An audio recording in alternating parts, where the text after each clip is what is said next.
తెలుగువాడికి దక్కిన గౌరవం జస్టిస్ సుదర్శన్ రెడ్డి ఉపరాష్ట్రపతి అభ్యర్థిగా ప్రకటించడం.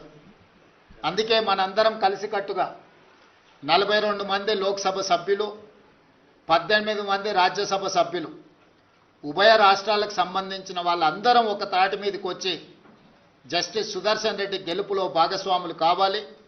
జస్టిస్ సుదర్శన్ రెడ్డిని గెలిపించవలసిన బాధ్యత మన అందరి మీద ఉన్నది. కాబట్టి చంద్రబాబు నాయుడు గారిని, చంద్రశేఖరరావు గారిని, వైఎస్ జగన్మోహన్ రెడ్డి గారిని, జనసేన అధ్యక్షుడు పవన్ కళ్యాణ్ గారిని, ఎంఐఎం పార్టీ అధ్యక్షుడు అసదుద్దీన్ ఓవైసీ గారిని, అదేవిధంగా ఉభయ కమ్యూనిస్టు పార్టీలు ఈ రాష్ట్రాల నుంచి ప్రాతినిధ్యం లేకపోయినా ఇతర రాష్ట్రాలలో కమ్యూనిస్టు ప్రాతినిధ్యం ఉన్నది కాబట్టి ఆయా పార్టీలను కూడా తెలుగు వాళ్ళుగా మన వాళ్ళు సంప్రదించి మద్దతు కూడగట్టి జస్టిస్ సుదర్శన్ రెడ్డి గారి గెలుపు కోసం పని చేయాలి.